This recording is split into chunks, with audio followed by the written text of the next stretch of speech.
I'm always on the hunt for knowledgeable scrap people. I was lucky enough to get introduced to Nathan Fruchter of IDORU Trading. We operate in very different arenas of the scrap industry, but I thoroughly enjoyed learning more about the history of the export scrap industry here in the U.S. Nathan is a scrap guy through and through, and I have a feeling you will enjoy this podcast.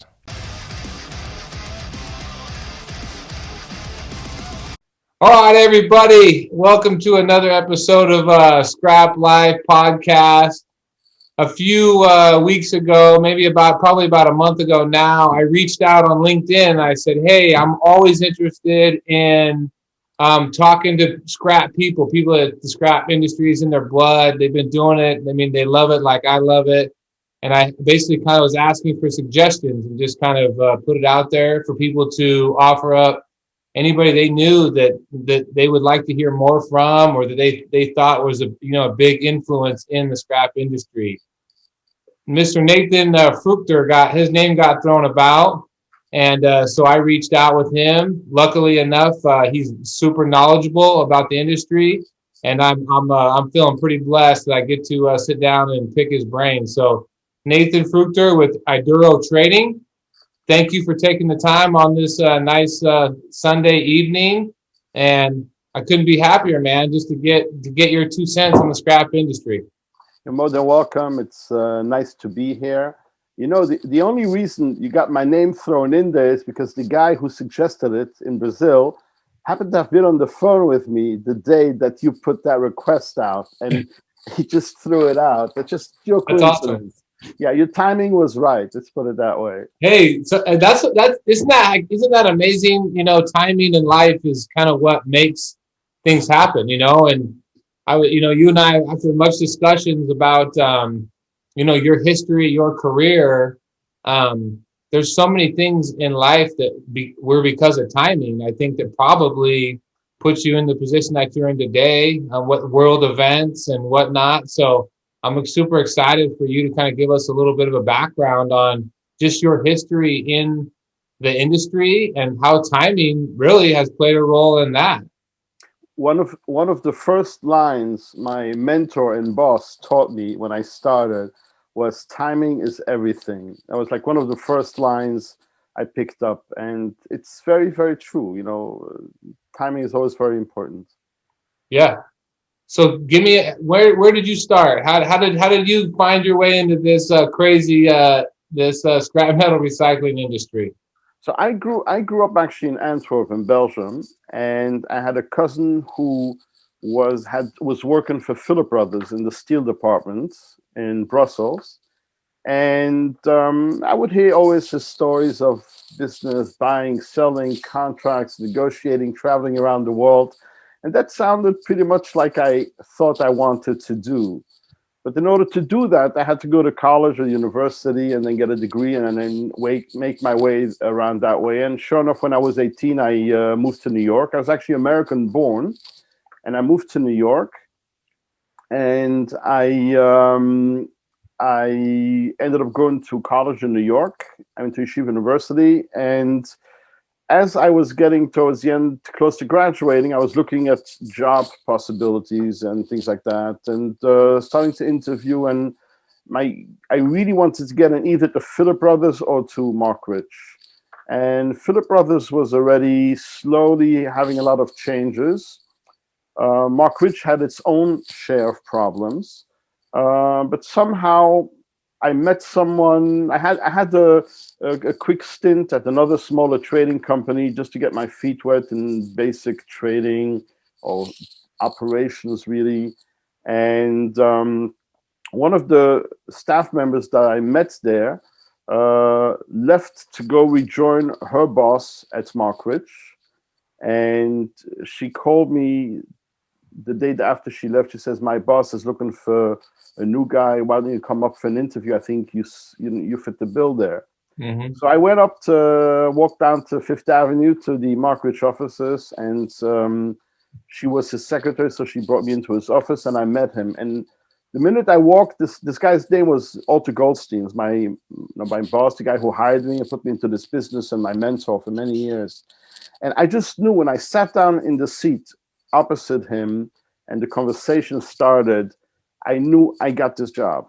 I have it. I'm getting this. And it didn't matter to me at the time what he was going to pay me. Whether he was going to pay me $20,000 salary or 18 or 22, it was irrelevant. I knew I was going to get this job. And so it was. You get it real quick. Get it because you really wanted it, or get it just because you felt like you hit it off really well with Arthur? Alter was just this exceptionally nice man, had a lot of patience, and he had a great sense of humor.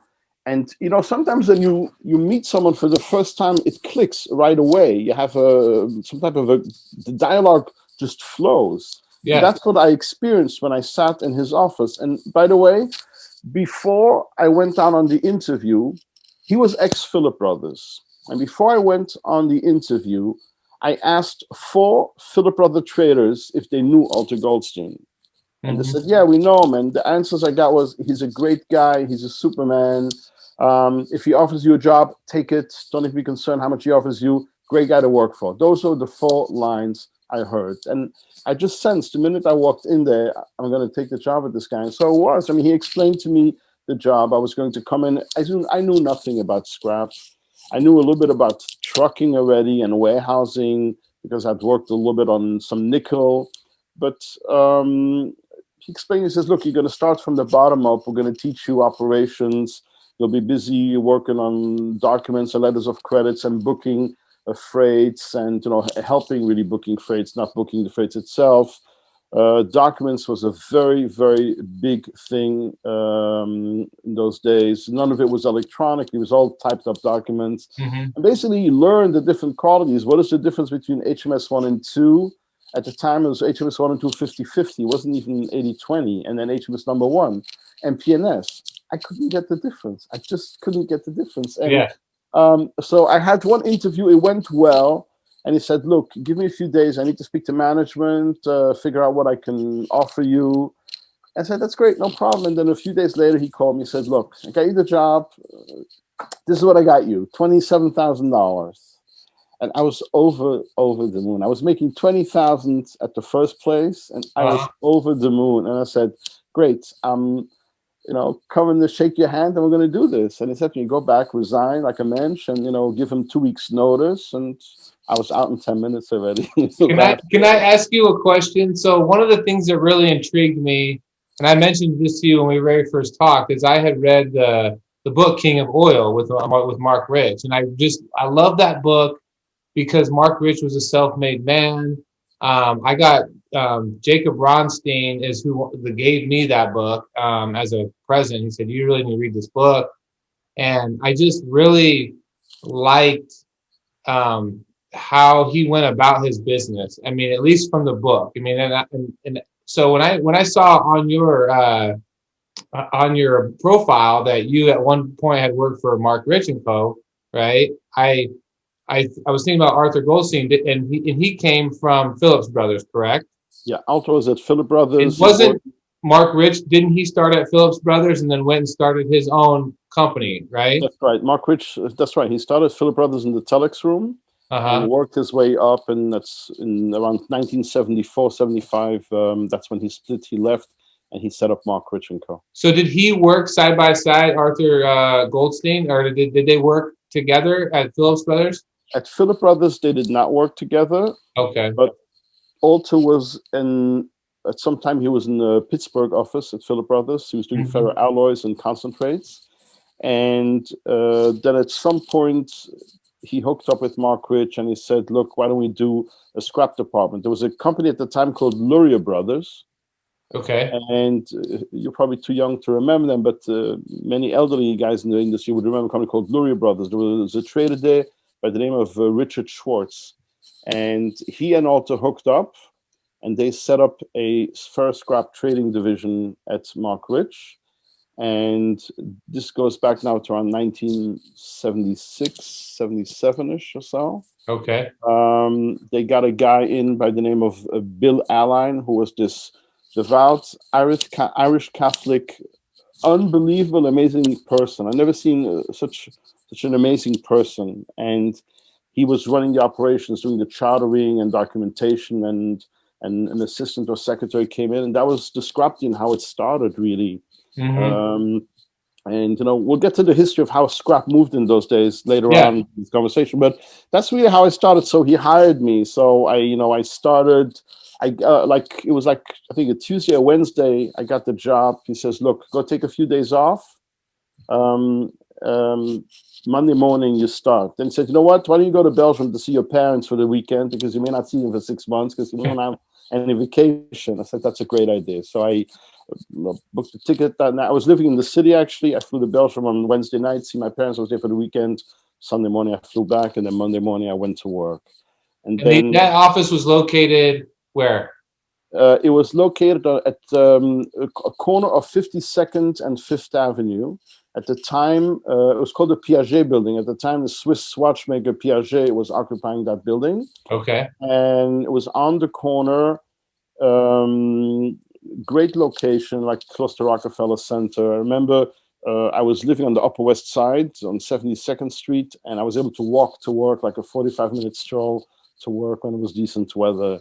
So that was really great. But so I started in the operations department, and then 2-3 days into the job, the operations manager said to me, "We're loading a ship in New Haven tomorrow, a ship with turnings for Spain. Why don't you get on the train tomorrow morning early from Penn State, from Grand Central, and take the train to New Haven. I'll pick you up at the train station, and you spend the day with me on the dock, looking at the qualities. I'll show you what scrap is." I said, "Great, no problem." Yeah. I had no idea what to expect that day. So I didn't even know what to wear, what was appropriate. Luckily, it was a nice day, but it was actually February. And I wore jeans and basketball shoes. I mean, I didn't know what to wear, and sweatshirts and a jacket, gloves, whatever, hat. Got on like a 6:15 train at Grand Central. Bill picked me up 2 hours later in New Haven, went to the scrap terminal, and there is this mountain of turnings. And I looked at it, I says, "This is scrap?" I says, "Yeah, it looks like shit." And he was Like laughing. cutting fluid all over the Right. place. But Bill was really great. Bill walked me over to the pile, and he stuck his hand into the pile of turnings and showed me what turnings is and gave me an example how do you get to turnings. It's basically when you produce screws or shower or other type of metal products, you end up with these turnings. And he gave me this whole lesson about it can burn, it's combustible, you got to be careful, can't get wet, and so on and so on. I said, "This is great." And I walked around the pile, and he hands me one of these yellow notepads and a pen. He says, "Okay, I want you to draw the shape of this pile." There was 20,000 tons lying on the dock. So I want you to draw the pile and how high it is. So if it goes up like this and down, just draw it how it's drawn. And then I want you to measure the temperature. He handed me a thermometer about this big. He says, "I want you to measure the temperature of the turnings every 5 foot apart around the whole pile, the outside of the whole pile at eye level, basically. And when you're done with that, come see me." So I go, I'm like, stick the thermometer in, measure the temperatures, and mark my spot and write down, and then count 5 foot, another one. And I did this about an hour and a half, whatever it took. Yeah. Then he came back and says, "This is great, looks good. Now I want you to climb the pile. They're going to measure the temperatures at the top." So there I was climbing the pile and measuring the temperature, doing the same exercise basically. And I remember I had pieces of turnings had gone into my shoes. That was like itching me, whatever. Anyway, the day was exhausting. It was really a very tiring day. He ended up driving back to the city at 4 o'clock, so he drove me back to the city, to the office. And we woke up to the office all dirty, but it didn't matter. And he says to my boss, "Alta, we've broken in our virgin. His family is scrappy. He's Yeah. learned something today." And that's how it really started. Your first bulk cargo. It really was. And it was a very interesting experience. And that's how I really got into the scrap business. I started for about 4 or 5 years. I was working on letters of credit, contracts, filing everything, helping out calculations, instructions, paying bills, etc.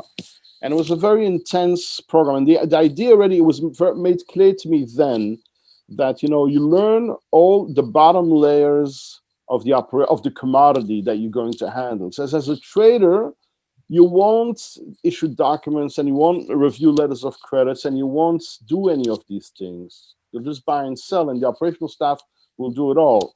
But in order to be a trader who understands what you're doing and knows how to tackle problems and how to address issues when they come up, you need to have all the layers and experience.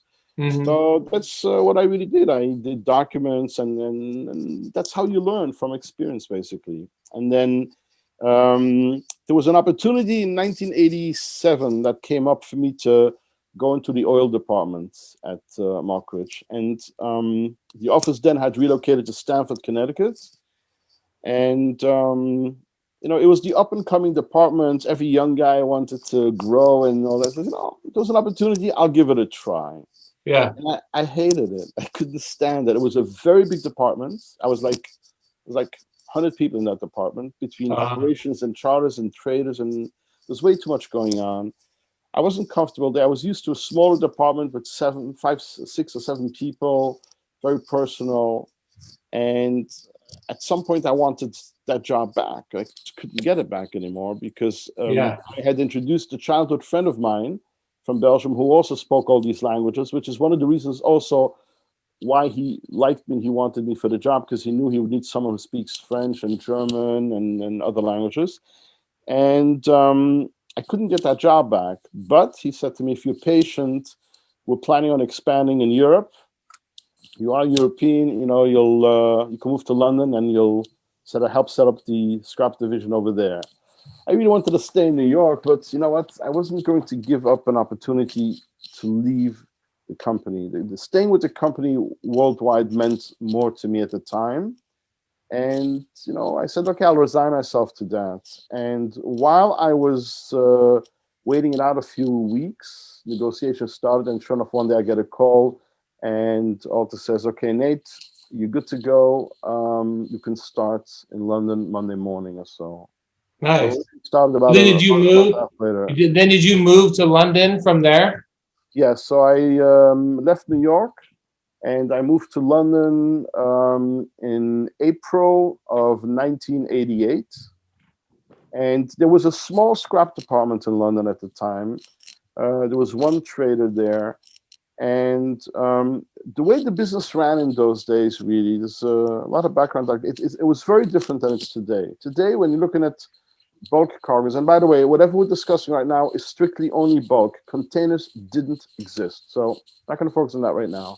Scrap business is a bulk commodity, no matter how you slice it and dice it. Well, that's one of the things, not to cut you off, but that's one of the things I really was excited to talk to you about, is because there's individuals like myself. I mean, we operate in Idaho and in Eastern Oregon, so we're very inland.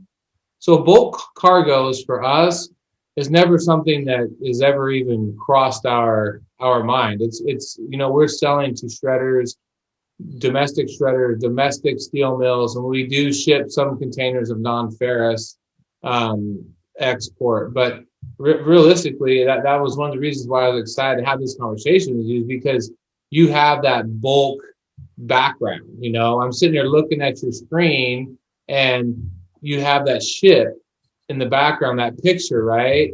We used to have a very similar bulk cargo ship on our wall when we were partners with Schnitzer, and it was loading out of the Tacoma, Washington facility. Mm-hmm. And so I'm very intrigued by the bulk side of the business, because I don't know a lot about it, and that is your wheelhouse. Correct. So I'll give you a bit of background on how this worked in those days. In those days, first of all, the landscape was very, very different. Scrap was exported in bulk out of the Great Lakes. There were exporters in the Great Lakes area, in Detroit, in Muskegon, in places like that, where bulk was exported, and then you pick up cargo in Montreal or Quebec and so on. And of course, the Great Lakes would close during the winter months, from December 15th to March something. But other days, and there was a lot of turnings coming out of there. And on the West Coast, you basically had Schnitzer, which was a very well-established company, and there was another company called Hayuka, and there was Hugo New on the West Coast, and that was pretty much it. There were no, Sims wasn't even at the time on the West Coast. Hmm. And on the East Coast, you had in Canada, you had AIM and Quebec Metal QMR at the time. Hamelin, they don't exist anymore. They were really swallowed up by AIM. And you had several smaller one family type of exporters that had docks, and they ran anywhere from Boston to Maine to Albany, also down to Florida. There was an export dock in Florida we'd be exporting from. In Virginia, you'd have an exporter. And those guys, the way they were set up is they were selling their scrap to traders. None of those guys, none of them exported bulk directly, with the exception of Schnitzer Steel was selling their bulk cargoes directly to Japan. At the time, Japan was importing, and they were doing some exports directly also to Korea. They had an office in Korea. It was not an Asian, it was a Schnitzer office in Korea. That was their business. But any other cargoes that went from Schnitzer to Malaysia, Indonesia, Vietnam, India, or wherever else, was usually bought by Mark Rich. I remember Alta had a very good relationship with the owners of Schnitzer at the time. And we were buying cargoes from them on the dock. We'd pay them.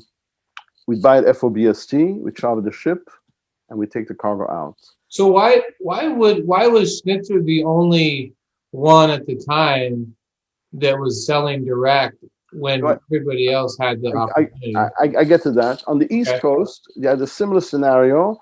There was a company called Hugo New, and they also were sophisticated enough, and they were exporting directly also to the exports. They weren't really selling to traders, or maybe they were, I'm not sure, but they also had direct export. But everybody else, what happened was they didn't have the sophistication that these trading companies had, like Philip Brothers and Mark Rich.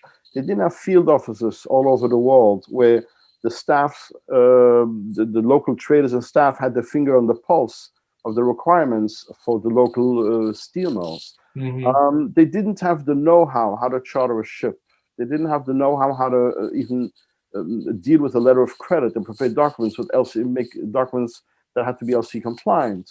So for them at the time, it was easier to just sell the cargo, FOBST, take it and pay me, and we're done. And if you're late a month shipping, then pay me $1 per ton storage to keeping the cargo on the dock. And sometimes as a trader, when you would take it, you'd see the market is going up, you would pay that $1 per ton storage, gladly even $2 for another month to sit on it. And that's what really happened. So, and the same thing was on the East Coast. This is how Iran on the East Coast, they were selling to traders. And the traders at the time were really, Mark Rich was a big trader. Thyssen-Sonnenberg did some as well. I think there was maybe a handful of one or two other big traders, but it was mostly really Mark Rich and Glencore eventually who handled most of it as traders. Now, don't forget, we never had any scrap processing facility. It was strictly trading. And by the way, in Europe, it was the same scenario. So in Europe, guys like, first of all, EMR didn't exist. It was called Shepherds.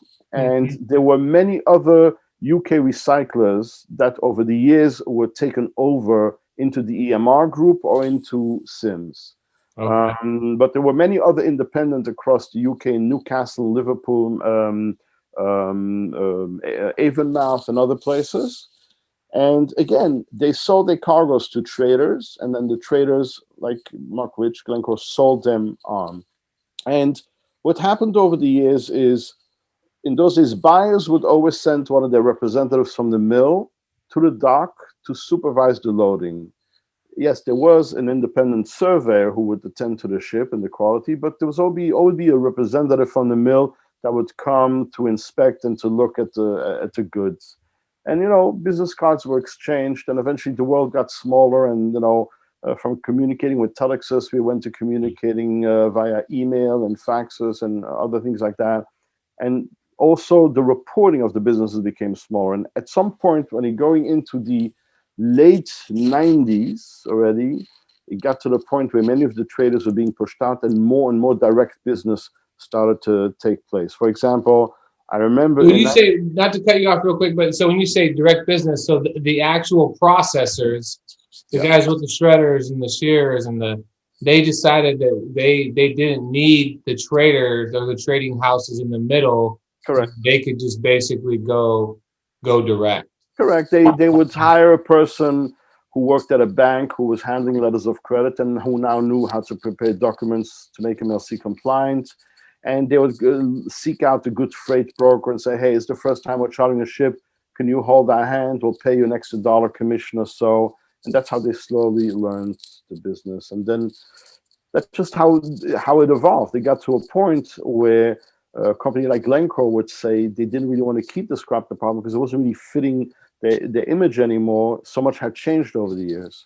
But when I got to London, so we were busy buying cargoes. So then I started to focus on the European business. We were buying a lot of UK cargoes and cargoes mostly in Rotterdam. What year? What year is this? This starts 1988, around April of 1988. We were busy with that, and then our mission was really to set up our own transshipment terminal to go downstream and to really kick up the volume. And what we did is, so a transshipment terminal is what you see behind me. It's a dock that you rent from a stevedoring company or from the port. They give you the storage area, the land. They give you the cranes, and the way it works is you have a contract with them. You buy scrap delivered to the terminal by either truck or train, but we didn't have any trains there. So it's by truck or barge or coaster.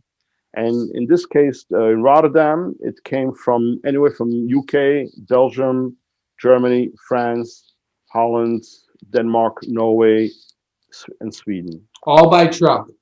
No, all these came by coaster and by barge. Okay. And by truck, it would come from the Netherlands, Germany, and France. Belgium. Anybody inland was bringing it to. Correct. Although from Germany, since they're on the Rhine River system, so they would come by barge. So we basically had a contract with these stevedores. So you figure out a contract. There's a fee per ton to dump trucks into the stockpile. There's a fee per ton to discharge barges, like you see the coaster, the barge alongside, into the stock, or from the barge directly into the ship. If you look at the top of it, there are two bridge cranes in that picture. And one bridge crane, we were loading simultaneously. So one bridge crane would load from the dock onto the ship. The other bridge crane would load from the barges alongside the ship into the ship. That way we were doing close to 15,000 tons load rates per day. You'd knock a 30,000 ton ship out in less than just about 2 days, basically. So there were different tariffs and structures, and we knew this is the FOB price we sell at. So this is the CFR price minus the freight. This is what it would cost from board to board. This is what it costs for double handling through the dock, then into the ship. And that's how every day we had our prices. In those days, though, the euro didn't exist. So we were busy buying scrap from Germany in Deutschmarks and scrap from the UK in sterling, and from every country in its own native currency. So we had to hedge. Every position had to be a hedge. So if you bought 1,000 tons at, let's say, 300 Deutschmarks, we had to buy 300,000 Deutschmarks for value about a month forward from now and have that in position. And whenever we paid for that material, you adjusted the date, meaning you sold off the position and you bought it spot, but the difference sort of still gave you the protection on the currency. And the rule was that, Margaret, you weren't allowed to go home at night without covering your position. So there's no risk taking or nothing. There's so many. I hear this, and there's so many moving parts, right? I mean, from when you're talking from currencies to, to you're unloading barges onto the ship. You have, your crane, and then I'm sure you have, the guys working the docks, and there's so many. What are they called? The individuals that are actually running the cranes and doing all the work. There's the foreman, and there are the stevedore workers. And were those guys all union at that time as well, or? We were very lucky. So I'll give you some background here. So our first target was obviously Rotterdam. Rotterdam was the main exporting hub for scrap in the 80s. The problem was, like in California, there's a shortage of docks where to load ships, and scrap has been viewed for so many years as a dirty commodity. Nobody really wants it. But that's a different subject. But yeah, so we couldn't find a dock. as luck would have it, the guy I was assisting with in London, the other trader, came across a floating storage facility. So it was a ship that was a 35,000 ton deadweight ship. She was anchored in the middle of the harbor in Rotterdam, not even at any dock, in the middle of the harbor somewhere, anchored, attached to the ground, and she didn't move. She wasn't even seaworthy to sail, but she was storage worthy. So we worked out a deal with the owners that that would be our, call it, floating storage facility. So now technically, if the ship was a 35,000 ton deadweight, we had about a 29, 30,000 ton storage facility. Again, it wasn't ideal because you had to separate, HMS and shredded and so on. But hey, it was something. It was still something. And because Rotterdam was one of the first ports in the world to have floating cranes, the stevedore and the stevedores owned them. They would push the floating cranes to the ship whenever we would be loading a ship. So you had the floating storage in the middle. The ship was called the bulk cat. Okay, you get the bulk cat in the middle. Next to her, you would get a floating crane, and next to that, you would get our ocean-going vessel that we had chartered. And the floating crane would load from our storage facility into the ocean ship. And you'd have a similar scenario on the other side of our ocean ship, where there was another floating crane emptying from barges into the ship. Now, again, it wasn't ideal, and it was a bit of a draft survey nightmare because, you buy 30,000 tons, you put it into your floating storage facility. It's all measured by draft survey, not by scale. Now you're loading from a barge into a ship and from the stock into a ship. And then you need to figure out, okay, the draft survey of the ship, the final draft survey is so much. The 3-4 barges we discharged was so much. That minus that is this. So that means the difference came out of our floating storage facility. But when you clean out that floating storage facility 6 months later, you have shortages. There was always about 800 to 1,200 tons that went lost somewhere. But that was part of the nature of the commodity. And that's how we operated for the first 6 months. And then one day we came across a terminal in Amsterdam, which was called OBA, and they had a massive storage area, and it's a massive storage area. They were handling coal, and I don't remember what other product. And we went there, we looked at a contract. I said, this is it. And they gave us a massive area. There was access for the trucks to come right in and dump their trucks and maneuver and back up without building. And there was no limitation how high we could pile up the stocks. They were very kind to build walls for us so that the piles could lean on the walls and stack them even higher. And same scenario as the sea above. This is not Amsterdam. This is Antwerp. This is later. A similar scenario, bridge cranes that moved up and down the dock and sideways and front and back. And we were loading from ships. And we started to load there in 1991. We started with Amsterdam. And by 1993, we had outgrown it. We were already busting at the gills, doing more than 1 million tons per year. And is that when you went to Antwerp? So that's, in 1994, we needed to expand. We couldn't just stick with Amsterdam. What happened was many of the suppliers, so you have the river system, it's called the ARA, A-R-A, Amsterdam, Rotterdam, Antwerp, and they're above each other. I don't know if you're familiar with the river system. And many of the suppliers in the Netherlands, Belgium, and north of France, and a bit in Germany, can easily go to any of these 3 destinations at the same freight rate, or give or take $1 or $2 more. And what would happen is we would buy scrap to options, Rotterdam, Amsterdam, eventually Antwerp, and then we would always declare when they're ready to start loading where we wanted. So we were essence managing. So we gave up the bulk cat in Rotterdam. We moved to Amsterdam. We only had Amsterdam from 1991 to 1994. In 94, we expanded to Antwerp. And we now had strategically Amsterdam and Antwerp. Those were our 2 points. Okay. The picture you see over here, that is Antwerp, actually. So you kept Amsterdam, just so you have an option. No, we kept Amsterdam because we needed it. We were doing more tonnage and all that. And we ran with these 2 terminals till 1999. But in the interim, in 1992, we started to develop exports out of Poland. We came across contacts in Poland that were able to help us export, collect scrap in Poland. There was all ex-communist areas, and there was a lot of good railway scrap that was coming out of there. And so we started to export from there as well. And as time went by, eventually we also, with the help of a local company in Ukraine, managed to export scrap out of Ukraine.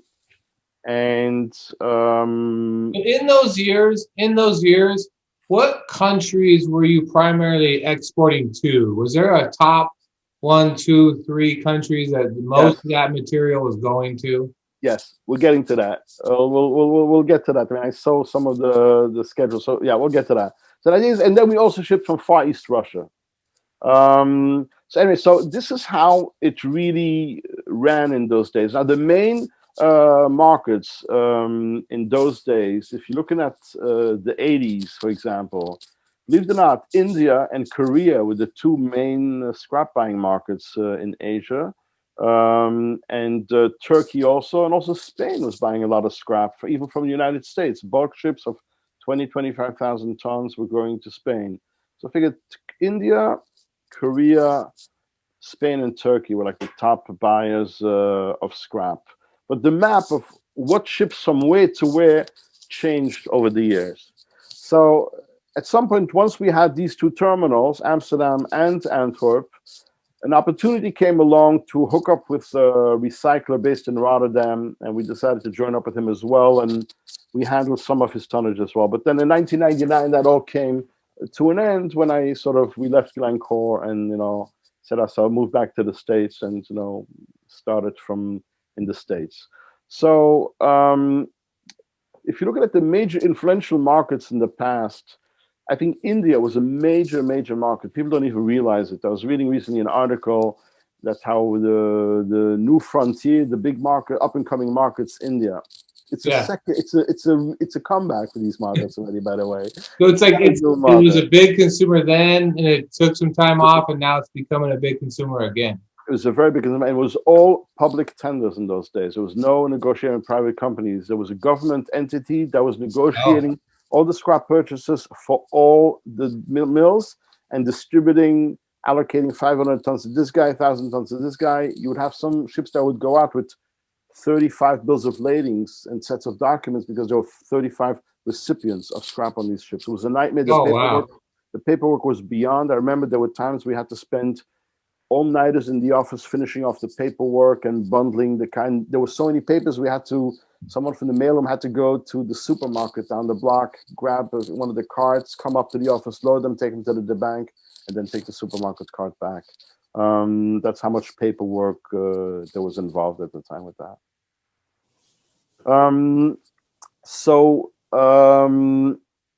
But there's been a lot of changes over the years. That was going to be kind of like my next thing was just I want to know, because you've been doing it for so long. I mean, what are the major changes that you've seen over the years in the bulk shipping side? I mean, how has the market really changed from when you first started in the late 70s to today? So many changes so one change I already described to you early on, how the recyclers were selling via traders, and over the 80s and the 90s, it sort of shifted where they started to sell directly to the steel mills, sort of cutting out the traders. So that was one major change that took place. Another change that took place, and that is really as a result of the economies in every country. So, in the 70s and 80s, India and Korea were massive importers of ferrous scrap. India would have there was a government entity called MSTC, it stands for Metal Scrap Trade Corporation.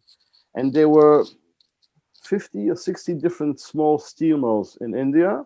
They would apply to metal scrap to MSTC saying, we need 500 tons next month, we need 600 tons. And MSTC would get from all the steel mills in all the different cities how much scrap they need. So they would issue a tender. They need 30,000 ton ship to Mumbai, which at the time was still called Bombay, 20,000 tons to Madras, 20,000 tons to Vizag, 2 times 20,000 tons to Chennai. So they have tenders for 5, 6 cargoes, was a public tender. You had to submit through your office in India. You had to submit offers, terms, prices, with discharge port you offering, and then the bidding would start. And okay, we'll bid you $3 below, and that's how it was done. An interesting factor for that also was, in those days, all these deals were transacted in Swiss francs, not in US dollars. At the time, because the Indians were all buying 180-day terms. Every LC you got from India was 180-day terms. So whatever price you would put on, let's say you said your price was $350 a ton site payment to Mumbai, you would go to your bank, you would say to your bank, okay, what are you going to charge me for 180-day documents? And the bank would say, okay, it's another $11 per ton. So then your price became $361 a ton. And what would happen is, once the documents were negotiated clean, we would discount the documents and get paid $350 a ton. And the bank would keep the documents, sit on them for 6 months, and then get paid $361 a ton. That's how that went. And the reason it was in Swiss francs was because they needed extended credit, 180 days. And the interest rate for Swiss francs in those days was much lower than the interest rate in US dollars. That's one. And the other important point why that's probably changed a lot now that our interest rate is so low. Yeah, correct. but that was the main factor. And then the other factor was that the Czechoslovakian government, who was technically still communist control, had some kind of money clearing system with the Swiss and with the Indians. And because of that money clearance, it worked well to run it for them, for the Indians, in Swiss francs. And that's how it was done. But the main reason really was the interest rate was lower in Swiss francs. And that's how those businesses were done in Swiss francs at the time. Korean business, all this container business to Korea, that didn't even exist. They were buying cargoes. And by the way, the Indian cargoes were all going from the US East Coast, West Coast, as well as from Europe to India. Korean cargoes were going from West Coast and East Coast and Europe all to India. Today, you're not going to find a European cargo that goes to Korea. It doesn't exist. In those days, it was. And Taiwan was buying bulk cargoes, some from Europe, some from the United States. Turkey, of course, was all bulk. But Turkey will never be containers, always bulk, a bulk commodity. Spain would get cargoes from Europe as well. And then we'd have the occasional cargo to Brazil, to Mexico. You'd get a cargo there to Malaysia, Indonesia, even to Singapore. Singapore was buying bulk cargoes at the time, 25,000 tonners. Thailand, Vietnam was not really on the map yet. They weren't buying anything yet, Vietnam. Bangladesh was already buying. Pakistan was buying. Pakistan was buying a lot of UK scrap. Somehow the freight rates worked well.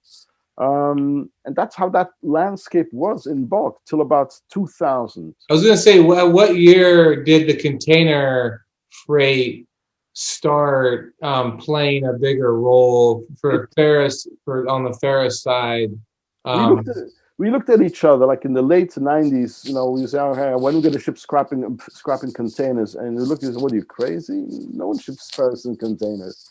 And I really think, credit here should go probably to, I think, an Indian trader who had a lot of guts, probably deserves the Oscar for inventing this ferrous game in containers. And what really happened is they started to load containers with scrap. This was around 1999, I would say.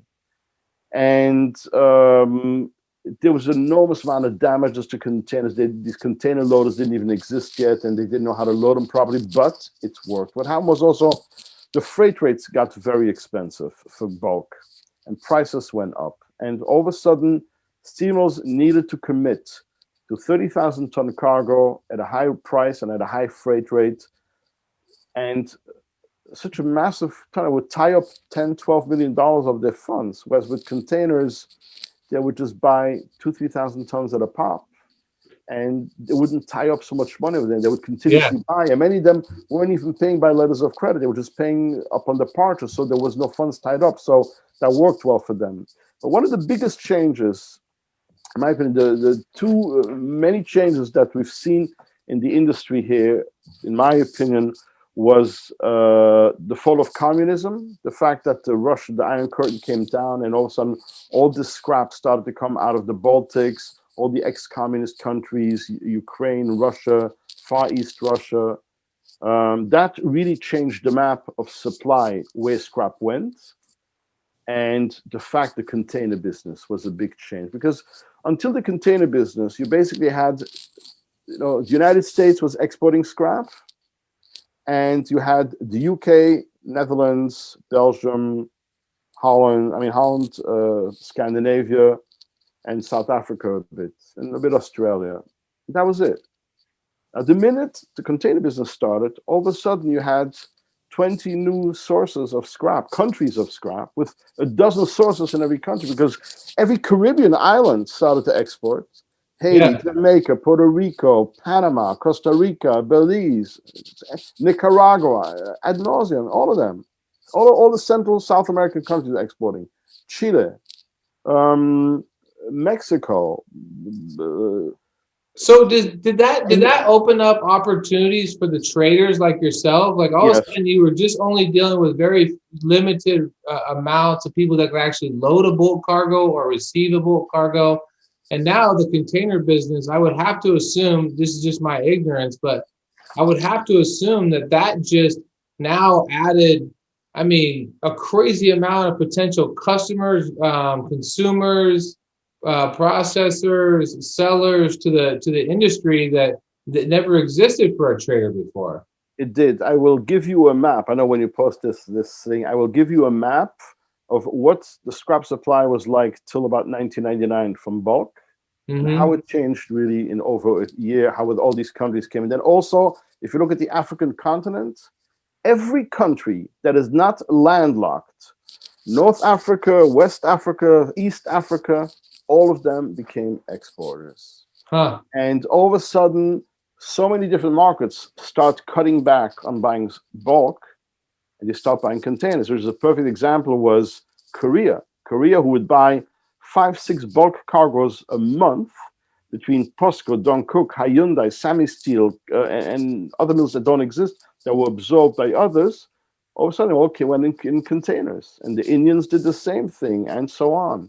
And all of a sudden, less bulk was moving. Taiwan practically didn't buy any more bulk. It was all containers. And that was a big game changer. And like you said, while traders like myself sort of got pushed out of the bulk business, real bulk, again, the occasional bulk cargo still comes up as a trader, but as a regular day-to-day business where you're running 100 ships on trading a year, that doesn't exist anymore. And so, but the container business became a thing, and that's how I got started really in the container business. And in about 2000, 2001, got into the container business. And I think that's probably, to me, I always say that there's always it goes in waves, right? Like there's a time when bulk is big, and all of a sudden you get pushed out as a trader. But if you just keep working your business and your consumers and your customers and your suppliers, and you just stay in the game, even though the dynamics will change, well, then all of a sudden containers come around, and if you were able to live through and stay in business through the transition of the bulk going, direct, all of a sudden now, because you are a trader and you've kept contacts, you've kept relationships, all of a sudden now you're back in the game in a big way, thanks to the container business, because you have the consumers, you have the processors and the loaders, and so you kind of get pushed back to the front of the line again, and you become a needed, an important piece of the export puzzle. Correct. And so like I said, these are the two main changes that I saw happening. And also, I'd say China, like around 1995 or so, opening up. I remember being at a conference at the BIR in Oslo, I think it was 1995, and every conversation that took place at that conference, whether it was in the lobby of the hotel amongst people or at a restaurant over lunch or cocktail party or in any of the presentations that were given, the word China was mentioned over and over and over again ad nauseum. It was just China. It was all about China. And everybody was running to China to sell scrap to China. The problem with China at the time was you had to register what they call for AQSIQ and fill out forms and whatnot. I remember looking at the paperwork, and it didn't really interest me because I was satisfied with the circle of clients I had, with whom I had very good relationships. And I said, what is the point to run to sell to Chinese markets where I am supply number 755 in a group of the thousands that is just showing up there, and I don't have a personal relationship with the buyers, whereas in the existing buyers in all the countries I was working with, I either knew the managers that were buying or the owners of the mills, and I decided that I had to stick really to that. And I can truthfully say, my entire career, the only container cargoes I sold to China were 3 in all these years, and one was direct, and the other 2 was actually through a Hong Kong-based trader. So I never really ran to that. But China did make a change, and as you'll see in today's market, China is a player as well. But in my opinion, the two big changes that changed this industry around was the fall of the Iron Curtain, the disappearance of communism, and the start of the container business. I mean, I could see how that could really open the whole deal back up. Because just even reversing back to what you were saying, you were selling it to India, and even though you were selling it to the state, for lack of a better word, they were splitting it up. Well, now all of a sudden you don't have to worry about that because you can just send the containers, and it's a lot easier for them to split it up because it's already containerized and it can come in smaller amounts. Correct? Mm-hmm. Yep. So I could definitely see how that's just a game changer. That's our industry in a nutshell. Is there's always going to be sticky times. There's going to be the 09s. I look back and I think about my dad and my mom partnered with Schnitzer Steel in 1997. 1997, the scrap industry was pretty good.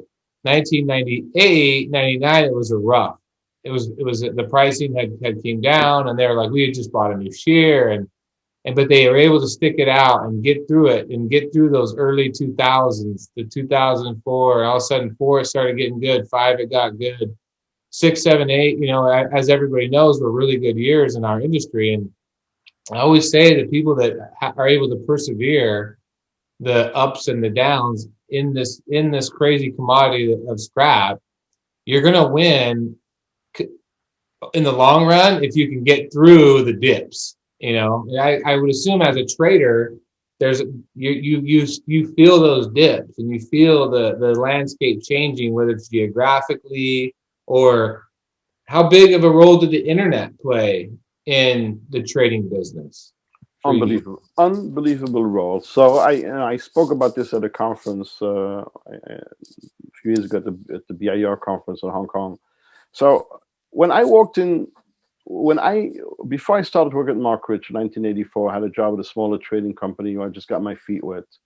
And one day communications were by telex basically, and words were abbreviated wherever possible. That was the fastest way to communicate and the fastest way to give carbon copies to everybody else who needed to see these exchanges. One day, an announcement was made in the office, we bought a fax.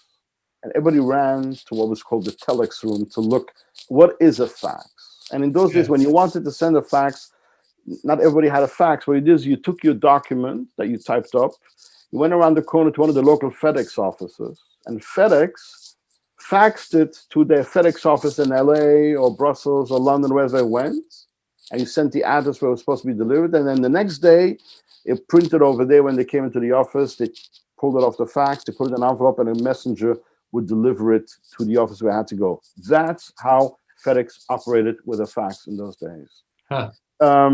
So the way it worked in those days is, let's say if you made an offer to Korea, so you'd send out an email, a telex that night to Korea. You'd offer them a cargo price, whatever you're offering, all abbreviated terms and language. And the next morning, you would get a telex back from Korea saying, okay, the buyer wants to change the tonnage. He wants this breakdown, this price. and you'd go back again that night with a second message to him. And finally, if your agent or your office over there was getting closer to booking a deal, he would drum up the nerve to call you on your home line, because nobody had business lines at home or cell phones, and call you, and you'd finally book the business. So from Monday night, since you sent out your first offer by telex till the deal was done, it was already Wednesday morning till the deal was done. So it took 3 days basically to negotiate a deal. Today with email, I send out an email with an offer.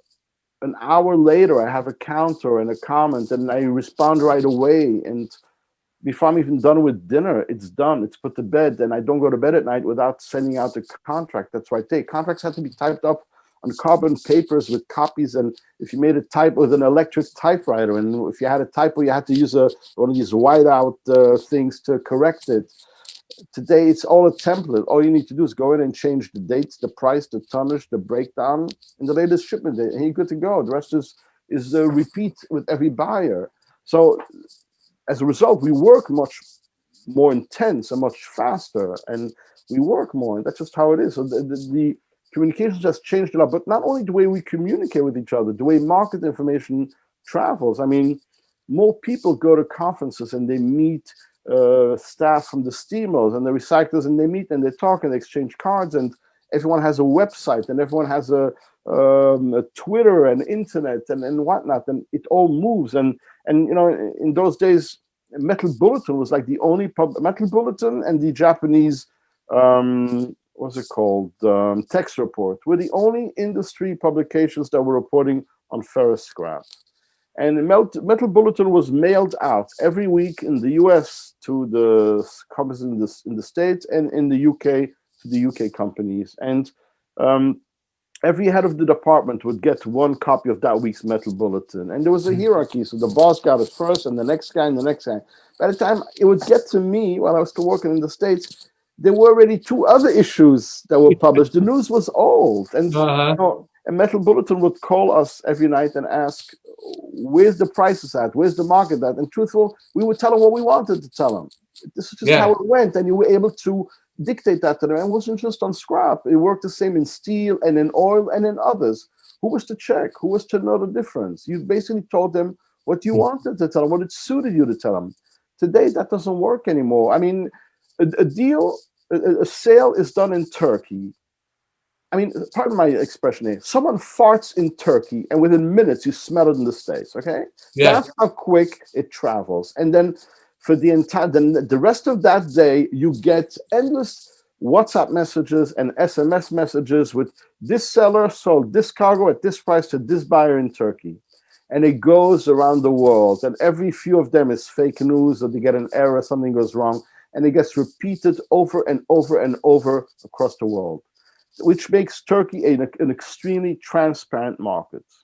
But the same reporting doesn't happen on the sales to Mexico or to Egypt or to other places. Yeah. So you know what I like about that, Nathan? You know what I like about it is, if you're good at your job, then you're gonna win. Like when everybody has the information, there's no secrets anymore. Like there's no secret pricing. There's no, I tell our guys all the time, like everybody knows the price. Like the price is the price. Now it comes back down to relationships and the people. And do people trust you? Do they trust what you're selling them? Do they trust? Do they want to buy from you because you're not going to sell them some bill of goods that's BS? It is what it is. And I say it comes back down to, now the internet squeezed all the information out, and it's really who's good at their job. And the traders like yourself, or the processors like myself, we feel like we're really good at what we do, and we've built good relationships over the years. The information doesn't scare me anymore. I'm like, go ahead, the price of number one copper or the price of steel, but who's going to take care of you and do exactly what they said, and the product's going to arrive exactly when I said, and it's going to be what I said it was. It's true, but with all that, you still need luck, brains, and you need to be in the right time, in the right place. You really need Yes. luck. Luck is really a big factor. You can be just the sharpest guy out there, and that means whatever you do, you're thinking it through, but you still need luck. Things can go wrong that are so out of your control that you just cannot control. Now the question is, how do you tackle them? How do you approach the problem that arises unexpectedly? Which comes back to the operator. That still, to me, is the person that's able to deal with those situations. Like, you needed luck in life. There's no doubt about it. I agree with that. But it still comes back down to the operator and how do you deal with those situations, right? How do you make sure your customer understands, hey, I couldn't prevent this. This is what happened, and we're gonna figure out a way, right? It comes back down to that relationship and those personal those personal feelings between each other, that you've done business before. This is something that has come up, whether it's a weather issue or a loading issue or a product issue. They know that you're willing to stick by and work through the issue. Back to customer service. Yep. So give me a little bit of different. I mean, just because I'm very ignorant when it comes to the difference between the East Coast and West Coast. This is one thing we've kind of talked about. What is the difference, whether it's geographics as far as where the material is shipping, or what drives East Coast bulk and container freight versus West Coast bulk and container freight? So the East Coast and the West Coast, obviously two different playing fields in a way. First of all, the East Coast has a different domestic lay of the land, and the West Coast has a different domestic lay of the land. And then you still have also close to the East Coast, the Midwest and that part of the country. But when you're looking at the export markets of both coasts, each coast has for most part, its dedicated market. So with just a few exceptions. So for example, if you look at the West Coast, a West Coast bulk cargo will automatically go to Korea. It used to go to Taiwan, but not anymore. Japan, the one cargo they buy a year. Indonesia, Malaysia, Vietnam, Thailand, Bangladesh, and usually the East Coast of India. The deviation point between East and West Coast US is usually the tip of India, whether it's East Coast of India or West Coast of India. That was the general rule years ago, but there's obviously exceptions. When you look at the East Coast exports, your markets are usually Turkey, Egypt, Greece, Italy, and then Saudi Arabia, Qatar, the West Coast of India, but also Mexico, Brazil, Ecuador, Peru, Guatemala. Those are your countries for the markets for the East Coast. Okay. Now, there are exceptions to this. For example,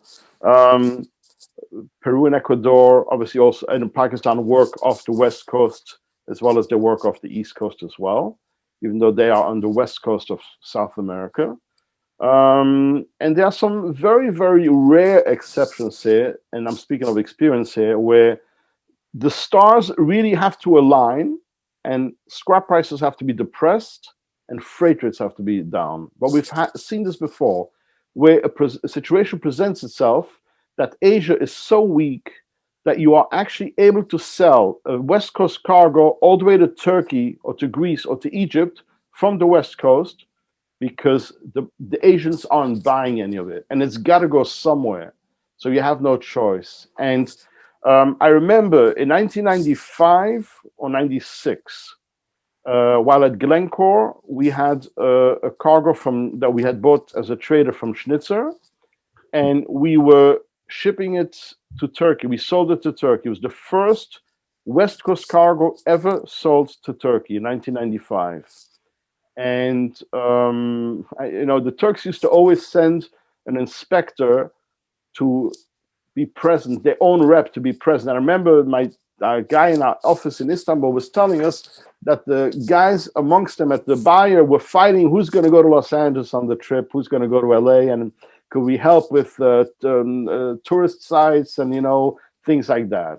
Everybody had their own interest on it. And then I have to say, a few years later, actually, Schnitzer Steel did one over us, and Schnitzer actually sold a Hawaii cargo to Turkey. Again, this is This goes back late 90s, I think, or early 2000s. I'm not really sure. But West Coast, Glencore was the first one, and then there were others that sold from the West Coast to Turkey.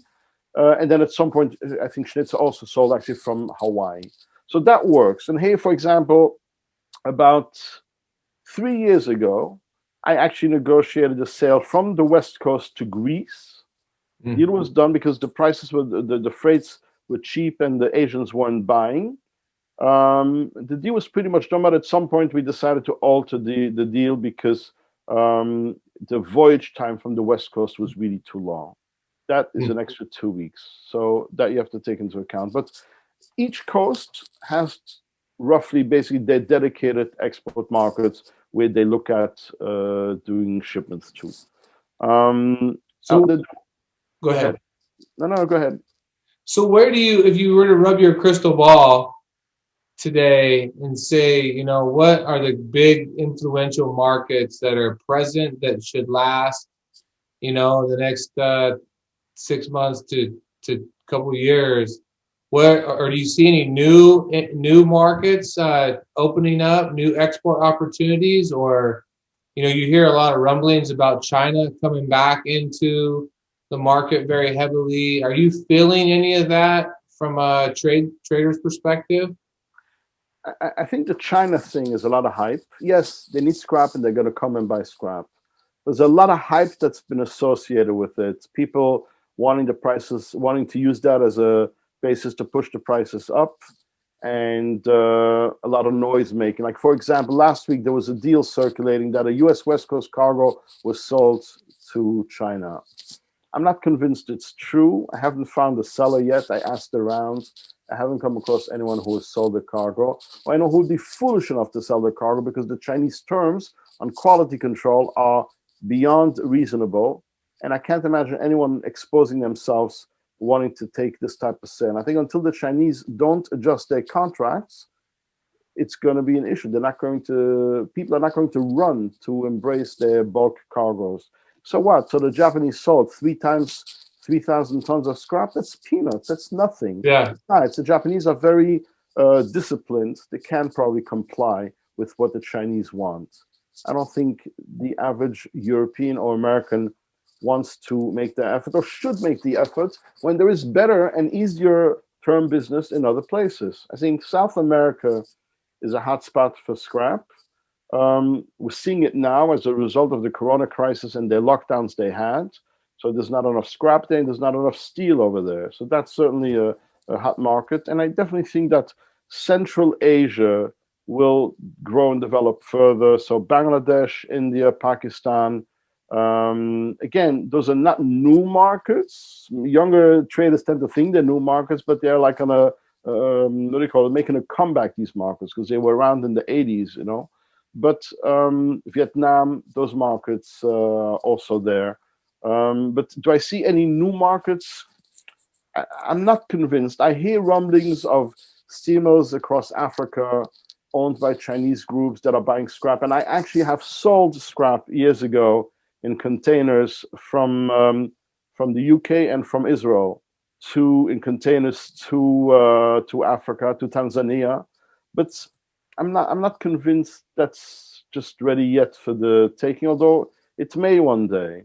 But I don't really see any new frontiers. What I think you will see happening is certain economies will either, for whatever reason, expand like crazy and really do well and build up more steel requirements or have more requirements for steel and therefore for more scrap. And some economies won't do well at certain years and they'll cut back. And I think Brazil is a classic example of that, how they went over the years from being a big importer of bulk cargoes to stopping all the imports, to an economical crisis, to not generating any scrap, to then exporting scrap in containers, to then stopping that and importing again in bulk.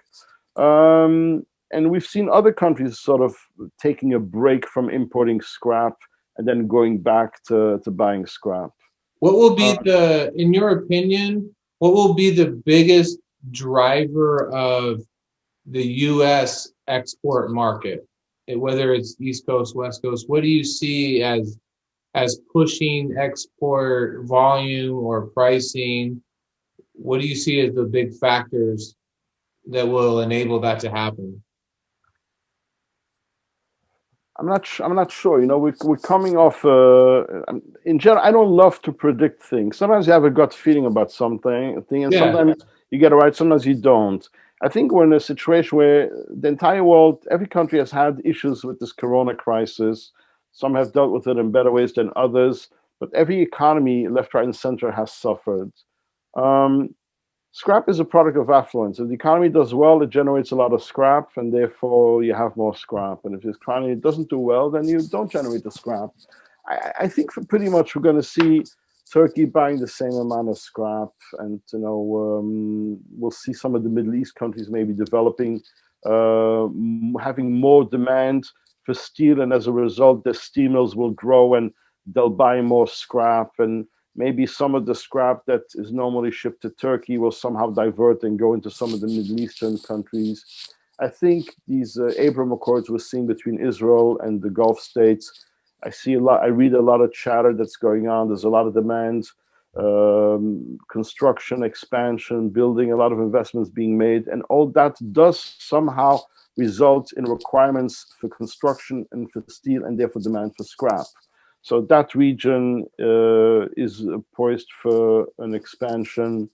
I did read a lot about Africa, many countries looking at Africa to try and really invest into Africa to build up their economies and make that grow. So that's what I said. There's a lot of Chinese steel mills across Africa that have been built that will require some scrap at some point. But I think for now, I believe South America is going to continue buying scrap and hopefully exporting or so. But I think you're looking at South America and Central Southeast Asia. That's what I think are the big areas. So as Taiwan is concerned, Taiwan was once a very, very serious importer of scrap, bulk as well as containers.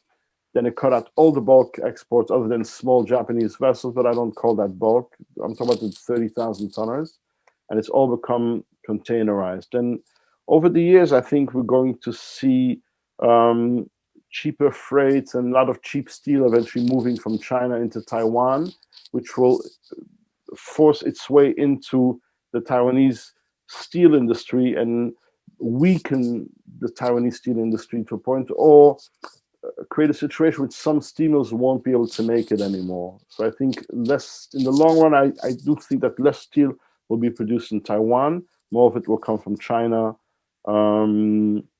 So that they're not going to be as major a player as they are. I mean, for example, today, in the last 20 years, anytime I speak to an Asian buyer or I speak to an American container exporter, when the subject, he asks me, when I'm asked a question, where's the market at? Or what's scrap at? What's the price of scrap? I know that the answer he wants is the CFR price for HMS and containers to Taiwan. Even if he's not Taiwanese, if he's Malaysian or Indonesian, but that's his market indicator. That's what indicates to him where the market is it up, is it down? And that's what he looks at and follows it. When I speak to a bulk exporter in Europe and the United States and to a Turkish buyer, and the question comes up of where's scrap today, I know they're looking for the CFR price to Turkey in bulk. But that wasn't always the case. You know, if I take it back to the 1980s, you'd ask me where's the market, I would give you the FOBST Rotterdam price for scrap for the Turks, and not the CFR price, because in those days they were all buying on FOBST basis. Why were they buying on FOBST basis? Because the Turkish government was given 30% rebates, tax rebates or subsidies for any Turkish steel mill company that was chartering a Turkish flag ship. So they would buy the cargoes FOBST in Rotterdam or United States on the East Coast. Every steel mill chartered their own ship, even owns their own ships. And just to get the tax break. What? To get the tax break.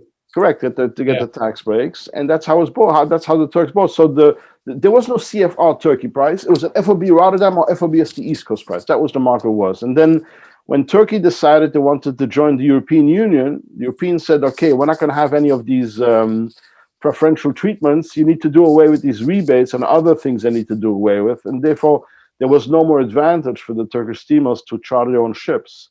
That's when they stopped chartering. They started to buy on CFR basis. That's how the CFR Turkish price became a thing.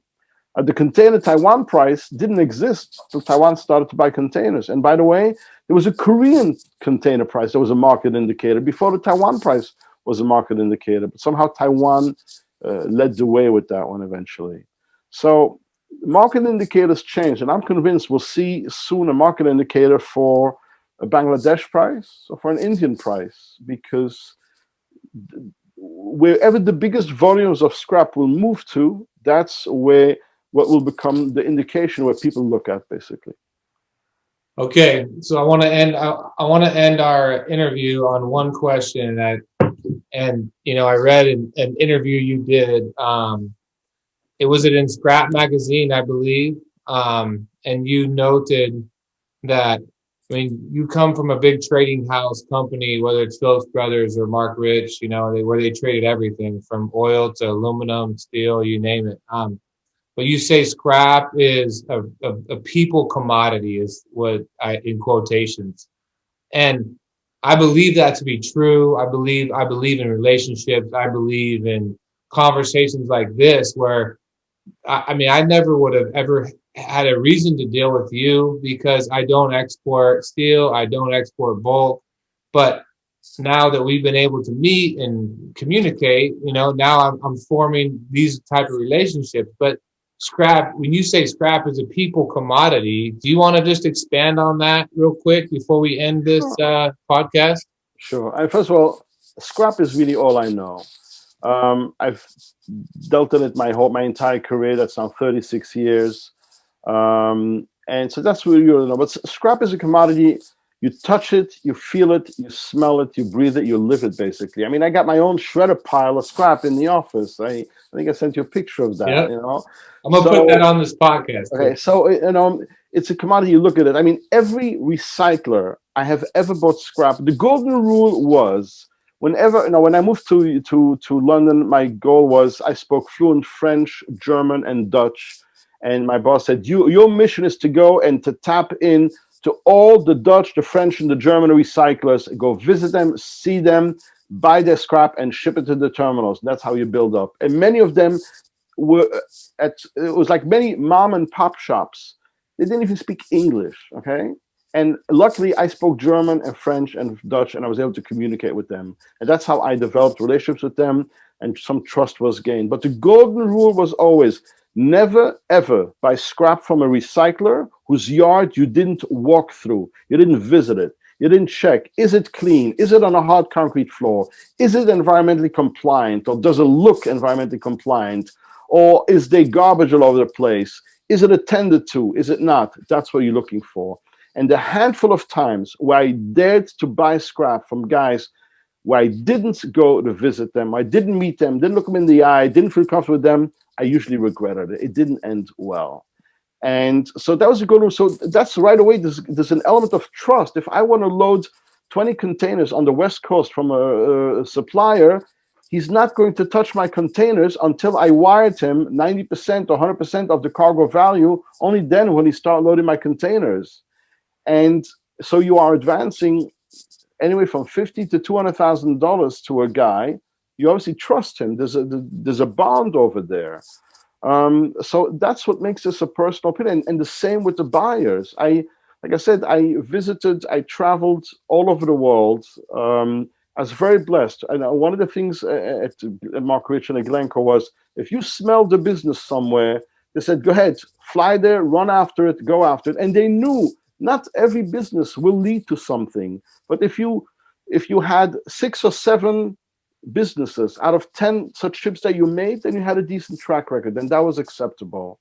Yeah. And I was very blessed. I really traveled like 3-4 times a year in the beginning, all across Southeast Asia and Turkey and Greece to visit our buyers and the steamers. And you develop a relationship either with the managers that buy the scrap from you or even the steel owners. I had a steel owner who I've organized a vacation for him because he wanted to travel to a destination that I knew very well, and I gave him the express tour. So And if ever a problem occurs, there's a relationship that you know how to resolve it. I mean, you mentioned the crisis there, 2009 or in 8 it was. Yeah, end of '08. Yep. Okay, in those days, scrap prices and containers were up to Asia, $600-700 a ton, $750 a ton, CFR to Korea, Indonesia, Malaysia. And a lot of these businesses were done either with letter of credit, but every once in a while there was no letter of credit. And I remember that particular buyer who I was friendly with, who I traveled, took him on a vacation trip. He wanted to go on a trip. I took him there. The market was coming down. It was already $150 market drop. And my agent in Singapore said, Nate, please get on a plane, come right away to Singapore, which want to secure, we're not going to have any issues here. And I met him, and he said to me, look, Nate, I know you, I trust you, I've worked with you so many years, I have a lot of respect for you. I'm not going to give you a haircut. I don't want you to be nervous. I know you're a one-man show, you're your own company. If I need to change the contract price on you, I know it's going to hurt you. I don't want to do that. I'm asking you as a favor, I need you to find a way to give me 3 weeks delayed payment, meaning instead of paying me 3-4 days from the bill of lading date, from when the cargo sails, let me pay you 3 weeks from then. I said, I will do my best. And I called from there with him. I called my supplier in Florida, who was the one shipping the goods. I had a very good relationship with him at the time. And I explained the problem. I says, look, the guy is asking for 3 weeks break. You're protected. We're not going to suffer any losses. Others were already losing up to $100 a ton on their contract or getting cancellations. And he says, Nate, you do what you do, no problem. And so it was. I gave him the 3 weeks. And at the end of the 3 weeks, I said, Nate, in 2-3 days, I'll get done. And I trusted him. And by the third day, the funds were there. And thankfully, I was very grateful. I never suffered that way. Okay, other things went wrong with other people you don't know so well, but it's a personal relationship. It's how you tackle a problem, how you address a quality issue. You can't let tempers prevail. You need to be respectful to the other side and walk in their shoes and try to see and understand the problem from their side and hope they will see it also from your side. And then there's some way you can figure it out. But it's And have a long-term view of your career. Have a long-term view of the industry. And you, even if you have to take 3 weeks or you have to take a haircut, because everybody's taking a haircut, you have to say the relationship is more important a year, 2, 5, 10 years from now than the haircut I'm going to have to take today to maintain stability for everybody, right? And that's that people side of our business that nobody likes to lose money. Nobody likes to be in a bind. But when this industry is as big as it is, it's very small as well. And people talk, and like going back to your reference, if somebody farts in Turkey, you can smell it in the US in a few minutes. That's across the board anymore. People know who quality operators are, who the quality brokers are, who the quality consumers are. They know, and there's no hiding anymore. I want to finish on one more small story, if you allow me to tell you, as a perfect example of this. After this story, we're good to go. You tell, but I'm ready. Tell. Let's hear it. Okay. So Alter Goldstein was already retired. He was already out of the game. And I was in Singapore on a trip, and on one particular cargo, there was a quality dispute. And with the same buyer who I told you about this relationship, said he wasn't going to give me a haircut. It was a quality issue. The cargo arrived, wasn't good. And we were stuck. We were at an impasse. We didn't know how to resolve it. In the hotel lobby, the buyer sat there, I sat there, and my agent in Singapore sat there. The three of us brainstorming, trying to figure out how to resolve this. And the buyer says to me, let's call Alter Goldstein. He knew Alter very well for many years from doing business before me. Let's put the case out in front of Alter. We'll let him decide. Okay? Like as a mediator. Exactly. Yeah, exactly. And so it was. We went up to my room. I put the phone on speaker. We called Alter. I remember it was like 10 o'clock in the morning in Singapore. It was 10 p.m. in New York the night before. We called Alter, got him on the phone, said, hi, I have our friends here on the phone. We had a very nice conversation. Says, look, we need you to be the mediator here. And Alter listened to my case, to his case, to everyone's case and all that. And then he ruled in favor of the buyer, not in my favor. I kept my cool. I was really wondering why, hi, etc. And I accepted it there and then how I was, and that was the end of it. And then that night I called Alter back and says, I don't understand you. Why didn't you pick my side? He says it was very 50-50, the whole thing. And it said by awarding you your case the way you wanted it, you were not going to get as much out of it than by giving him the case the way he wanted it. And that will work for you longer in the long term. That will go a long way for you. And he was right. He really was right. And years later, I sensed that what Alter had told me was really true, that judging in his favor, choosing his side was the right thing to do.